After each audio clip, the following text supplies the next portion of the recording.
Zero FIR എന്ന് കേട്ടിട്ടുണ്ടോ?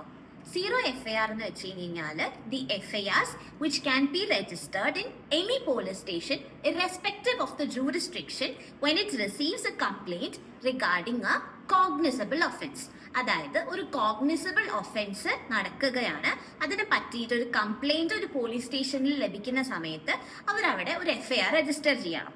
അത് അവരുടെ ജൂറിസ്ഡിക്ഷനിൽ അല്ലെങ്കിൽ പോലും അവരവിടെ രജിസ്റ്റർ ചെയ്യണം. പിന്നീട് ഏത് ജൂറിസ്ഡിക്ഷനിലാണോ ഈ ഒരു ഒഫൻസ് നടന്നത് അങ്ങോട്ട് ഈ FIRനെ ട്രാൻസ്ഫർ ചെയ്യുകയും അവിടെ ഒരു പുതിയ FIR രജിസ്റ്റർ ചെയ്തിട്ട് പിന്നീട് കേസ് അന്വേഷിക്കുകയും ചെയ്യും.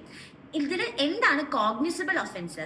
കോഗ്നിസിബിൾ ഒഫൻസ് എന്ന് വെച്ച് കഴിഞ്ഞാൽ ഹീനിയസ് ക്രൈംസ്, അതായത് കിഡ്നാപ്പിംഗ് അല്ലെങ്കിൽ ഇപ്പോൾ മർഡർ നടക്കുകയാണ് അല്ലെങ്കിൽ ഒരു റേപ്പ് കേസ്, ഇത്തരത്തിലുള്ള കേസിൽ ഒരു സസ്പെക്ട് ഉണ്ടാവുമല്ലോ. അപ്പൊ ആ സസ്പെക്റ്റിനെ പോലീസ് ഓഫീസറിന് കോർട്ടിന്റെ വാറന്റ് ഇല്ലാതെ തന്നെ അറസ്റ്റ് ചെയ്യാനായിട്ട് പറ്റും.